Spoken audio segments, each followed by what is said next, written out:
اہل عرب بھی قربانی کرتے تھے، لیکن وہ چونکہ بہت سارے توہمات کا شکار تھے، اوہام پرستی بڑی زیادہ ان کی طبیعتوں میں تھی، تو وہ اس طرح کرتے تھے کہ قربانی کے جانور کو ذبح کرتے تو اس کا جو خون ہوتا وہ بیت اللہ شریف کی دیواروں کے ساتھ ملا کرتے۔ وہ کہتے یہ علامت ہے کہ ہمارا قربانی کا یہ جانور اللہ کی بارگاہ میں قبول ہو گیا۔ اللہ تعالیٰ نے قرآن مجید کی سورہ حج کے اندر اس بات کو بیان کیا، اور مالک کریم نے ارشاد فرمایا کہ لن ینال اللہ لحومها ولا دماؤها، فرمایا اللہ کی بارگاہ تک نہ تمہارا گوشت پہنچتا ہے نہ خون پہنچتا ہے۔ یہ چیزیں اللہ کی بارگاہ میں اس کی ہرگز کوئی ضرورت نہیں، نہ یہ وہاں پہنچتا ہے۔ وہاں پہنچتا کیا ہے؟ اللہ کی بارگاہ میں تو تمہارے دلوں کا تقویٰ پہنچتا ہے۔ تم نے قربانی خریدنی ہے تو تم نے ساری توجہ جیب پہ نہیں دینی کہ میری جیب میں کیا ہے، تم نے نا اپنے دل پر بھی توجہ دینی۔ لاہو التقویٰ منکم، تمہارے دل میں کیا ہے۔ جیب پہ صرف غور نہیں کرنی، دل پہ زیادہ غور کرنی۔ یہ جانور خریدتے وقت تمہارے باطن میں کیا تھا، تمہارے دل میں۔ تفاخر بھی تھوڑا سا بڑھ گیا ہے۔ اچھا جانور خریدنا بڑی اچھی بات ہے، لیکن دوسروں کو دکھانا کہ میں نے بڑا مہنگا لیا ہے، میں نے لاکھوں کا خریدا ہے، اور میں نے جناب اس پہ بڑا سرمایہ خرچ کیا ہے، اور پھر مختلف طریقوں سے اس چیز کو کھول کے لوگوں کے سامنے رکھنا کہ وہ آپ کو پتہ ہے نا بڑے لوگ آتے ہیں مجھ سے گوشت لینے کے لیے، آپ کو پتہ ہے نا بہت سارے ملازمین ہیں، ڈھیر سارے لوگوں کی توجہ ہے، چھوٹے سے میرا کام نہیں چلتا لہٰذا میں بڑا ہی لیتا ہوں۔ تو یہ عاجزانہ جملے نہیں، ضرورت کے جملے نہیں، بلکہ یہ تفاخر ہے، اور یہ تفاخر اللہ کی بارگاہ میں پسندیدہ نہیں ہے۔ انتہائی عاجزی کے ساتھ، انتہائی خلوص کے ساتھ، شوق کے ساتھ جانور کو خریدا جائے۔ دیکھیں نبی کریم سید عالم صلی اللہ تعالی علیہ وآلہ وسلم ارشاد فرماتے ہیں کہ 10 ذی الحج کو اللہ کی بارگاہ میں جو عمل سب سے زیادہ قبول ہے وہ خون بہانا ہے۔ وہ عمل آپ اس وقت کر رہے ہیں آج کے دن 10 ذی الحج کو، جو اللہ کی بارگاہ میں سب سے پسندیدہ ہے۔ کس کی بارگاہ میں؟ یہ عمل اللہ کی بارگاہ میں سب سے زیادہ۔ دیکھنا تو اللہ کی طرف تھا، اس میں بندے کہاں سے آ گئے؟ ہمارے بزرگ تو فرمایا کرتے ہیں یہ بھی نہ کہو کہ بچے تنگ کر رہے ہیں تو میں بکرا لینے آ گیا ہوں، یہ بھی لفظ نہ کہو۔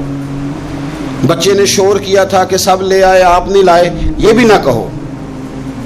تم اپنی نیت دیکھو، اس لیے کہ وہ نہ بچے کے شوق کے لیے لانا ہے، نہ پڑوسی پہلے لے آئے تو اب لے کے آنا، یہ بھی نہیں، بلکہ تم نے اپنے رب کی رضا کے لیے یہ کام کرنا۔ ان صلاتی و نسکی و محیای و مماتی للہ رب العالمین۔ اے محبوب آپ کہیے کہ بے شک میری نماز، میری قربانی، میرا دنیا میں رہنا جانا اس رب کے لیے ہے جو تمام جہانوں کو پالنے والا۔ آپ قربانی کا مزاج بنائیں کہ میں نے اللہ کی رضا کے لیے دینی ہے، پھر آپ محسوس کریں گے کہ آپ کی طبیعت بھی ٹھنڈی ہے۔ آپ محسوس کریں گے کہ آپ نے جو پیسے نکال کے قربانی کے لیے دیے تھے تو پیسے وہ کم نہیں ہوئے، بلکہ وہ پیسے برکت والے ہو گئے، وہ زیادہ ہو گئے۔ اللہ اس کو سمجھنے کی توفیق عطا فرمائے۔ تو ایک بات تو یہ کہ آپ جانور خریدیں، قربانی لائیں، تو اس میں آپ یہ پہلو پیش نظر رکھیں کہ میں اللہ کی رضا کے لیے، یہ سب سے زیادہ اس میں نیت کو اپنانا سب سے اہم کام۔ پھر دوسری بات یہ ہے کہ اس کے لیے لفظ استعمال ہوتا ہے قربانی۔ لفظ کیا ہے؟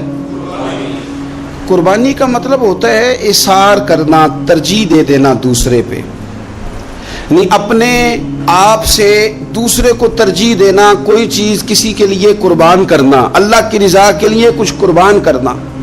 تو آپ نے تو اس کو قربان کرنا تھا، آپ نے قربان کر دیا، تو یہ اب فریزر میں کیا کر رہا ہے؟ اس کو تو کرنا تھا قربان۔ کہتے ہیں نا فلانے نے میرے لیے قربانی دے دی۔ میں عرف عام کی بات کر رہا ہوں، سیٹ پہ بیٹھے تھے 2-4 لوگ، بس میں چڑھ گئے، اب ایک بندہ اٹھ گیا، اس نے جگہ دے دی، اس کو کیا کہیں گے؟ اس نے میرے لیے، یہی ہے نا قربانی۔ وَيُؤْثِرُونَ عَلَىٰ أَنفُسِهِمْ وَلَوْ كَانَ بِهِمْ خَصَاصَةٌ، وہ دوسروں کو ترجیح دیتے ہیں اگرچہ انہیں شدید ضرورت بھی ہو۔ اظہار کا تو یہی معنی ہے قربانی کا۔ تو قربانی کا مطلب تو یہ تھا کہ دے دی اللہ کی رضا کے لیے۔